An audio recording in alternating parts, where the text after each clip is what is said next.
सुक्त 85वां देवता वनस्पति। यह दिव्य गुण युक्त वर्ण नाम की वनस्पति से बनी हुई मणि राज्यक्षमा रोग का निवारण करे। इस पुरुष में जिस यक्ष्मा रोग का निवास है, उस रोग का निवारण इंद्र आदि देव करें। हे रोगी पुरुष, तेरे हाथ में वर्ण वृक्ष से बनी हुई मणि बांधने वाले हम सब इंद्र, मित्र और वरुण की आज्ञा से यक्ष्मा रोग का निवारण करते हैं। हम सभी देवों की आज्ञा से तेरे यक्ष्मा रोग को तेरे शरीर से निकालते हैं। त्वष्टा का पुत्र वृत्रासुर जिस प्रकार स्थावर और जंगम विश्व का पोषण करने वाले इन मेघों के जलों की गति रोकता है, हे रोगी, मैं वैश्वानर अग्नि की सहायता से तेरे यक्ष्मा रोग का उसी प्रकार निवारण करता हूं। सुक्त 86वां देवता एक वृष।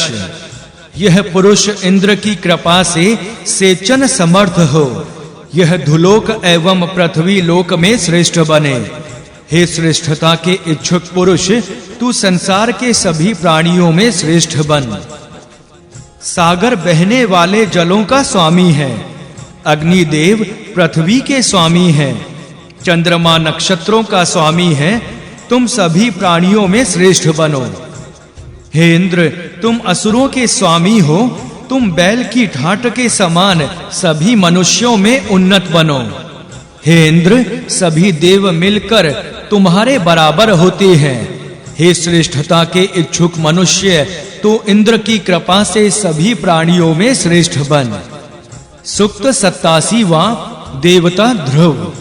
हे राजन, हम तुम्हें अपने राष्ट्र में लाए हैं। तुम हमारे मध्य हमारे स्वामी बनो। तुम चंचलता रहित होकर राज्य के अधिकार पर दृढ़ बनो। सभी प्रजाएं तुम्हें चाहें, यह राष्ट्र तुम्हारे अधिकार से भ्रष्ट ना हो। हे राजन, तुम इसी राज्य सिंहासन पर सदा वर्तमान रहो, इससे कभी वंचित ना बनो। तुम पर्वत के समान निश्चल होकर इंद्र के समान इसी राष्ट्र में स्थिर रहो। तुम अपने इस राष्ट्र को धारण करो। स्थिरता प्रदान करने वाले हमारे द्वारा दिए हुए हवि से संतुष्ट इंद्र ने इस राष्ट्र में इस राजा को स्थिर रूप से स्थापित किया है। सोम ने इस राजा को अपना कहा है। वेद राशि का पालन करने वाले ब्रह्मदेव यही कहें। सुक्त 88वां देवता ध्रुव। आकाश जिस प्रकार स्थित है, यह पृथ्वी जिस प्रकार ध्रुव दिखाई देती है, यह दिखाई देता हुआ विश्व जिस प्रकार ध्रुव है, तथा ये सभी पर्वत जिस प्रकार स्थिर हैं, प्रजाओं का स्वामी यह राजा भी उसी प्रकार स्थिर हो।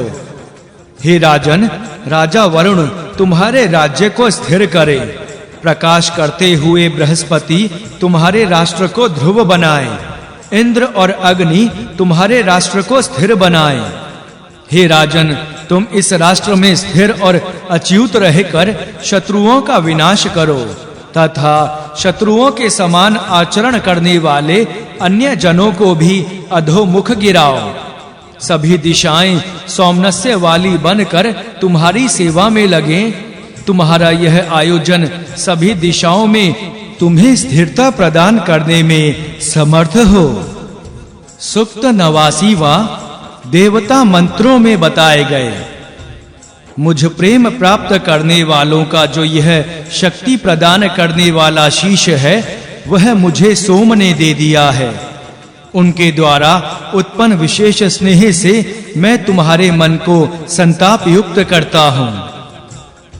हे पति और पत्नी, मैं तुम दोनों के हृदयों को परस्पर प्रेम उत्पन्न करके संतप्त करता हूं। मैं तुम्हारे मन को उसी प्रकार संतप्त करता हूं जिस प्रकार धुआं वायु का अनुगमन करता है। तुम्हारा मन इसी प्रकार मेरा अनुगामी हो।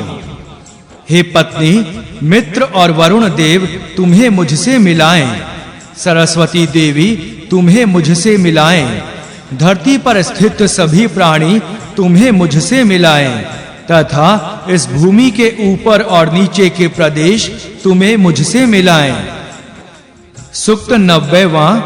देवता रुद्र।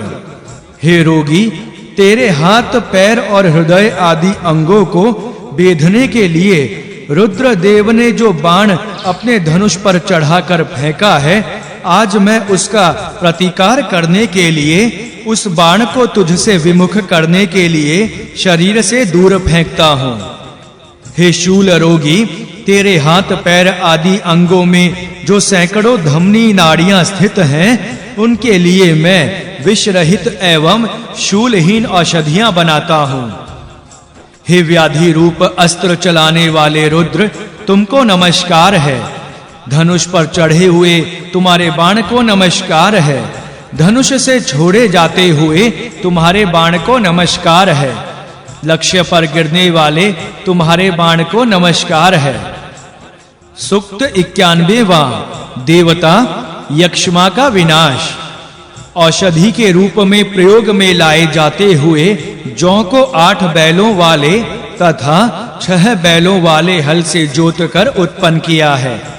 हे रोगी, उस जौ से मैं तेरे शरीर के रोग के कारण पाप को दूर करता हूँ। वायु जिस प्रकार नीचे चलती है, सूर्य जिस प्रकार नीचे तपते हैं, जिस प्रकार गायों से नीचे की ओर दूध काढ़ा जाता है, हे रोगी, उसी प्रकार तेरे रोग का कारण पाप शांत हो जाए। सभी औषधियां जल का विकार हैं, इस प्रकार जल ही रोग निवारण के लिए उत्तम औषधि है। जल सारे संसार के लिए औषधि रूप है। वे ही जल तेरे लिए रोग निवारक औषधि बने। सूक्त 92वां। देवता बाजी अर्थात घोड़ा। हे रथ के जुए में जुते हुए अश्व, तू वायु के समान तेज चलने वाला बन। इंद्र की प्रेरणा होने पर तू मन के समान वेग से गंतव्य पर पहुंच। सारे संसार को जानने वाले 49 मरुदगण तुझसे मिल जाएं एवं त्वष्टा देव तेरे चरणों का वेग प्रदान करें। हे अश्व, तेरा वेग असाधारण स्थान गुफा में छुपा है। तेरा जो वेग बाज पक्षी और वायु में सुरक्षित है, तू उसी वेगशाली बल से बलवान होकर हमें संग्राम में सफलता दिला।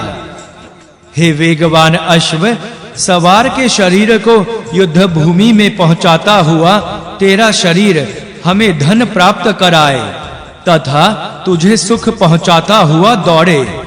तू खाली स्थान में फैले गांव, जनपद आदि को धारण करने के लिए सीधा चलता हुआ इस प्रकार अपने स्थान को जा, जिस प्रकार सूर्य का प्रकाश अपने स्थान पर पहुंचता है। सूक्त 93वां। देवता यम। पापियों की हिंसा के लिए यम, मृत्यु, अघमार, नित्रति, ब्रभु, श्रव एवं नील शिखंडी आदि देवगण अपने परिवार जनों के साथ अपने अपने स्थान से चल दिए हैं। वे हमारे पुत्र पौत्र आदि को छोड़ दें। शर्व के लिए, क्षेत्र के लिए एवं उन सबके स्वामी महादेव के लिए मैं मन से, तेज से, घृत और आज्यों से नमस्कार करता हूँ। ये सभी नमस्कार के योग्य हैं। प्रसन्न होकर ये पाप रूपी विष से पूर्ण कर्तयाओं को हमसे दूर ले जाएं। हे सब कुछ जानने वाले मरुदगण एवं विश्वे देव, तुम कृतयाओं की मारक शक्ति से हमारी रक्षा करो। हम अग्नि, सोम, वरुण, शुद्ध बलशाली मित्र, वायु एवं प्रजनय के कृपा पात्र रहें। सूक्त 94वां। देवता सरस्वती। हे उदास मन वाले लोगों, मैं तुम्हारे परस्पर विरुद्ध हृदयों को एक विषय पर सहमत करता हूँ। मैं तुम्हारे कर्मों एवं संकल्पों को भी एक रूप में बनाता हूँ। पहले तुम सब परस्पर विरुद्ध कर्म करने वाले थे, मैं तुम सबको समान मन वाला बनाता हूँ। हे परस्पर विरोधी मन वाले लोगों, मैं तुम्हारे हृदयों को अपने हृदय के अधीन बनाता हूँ। तुम सब भी अपने हृदयों को मेरे हृदय का अनुगमन करने वाला बनाओ। तुम्हारे हृदय मेरे वश में हो एवं तुम सब मेरा अनुगमन करो।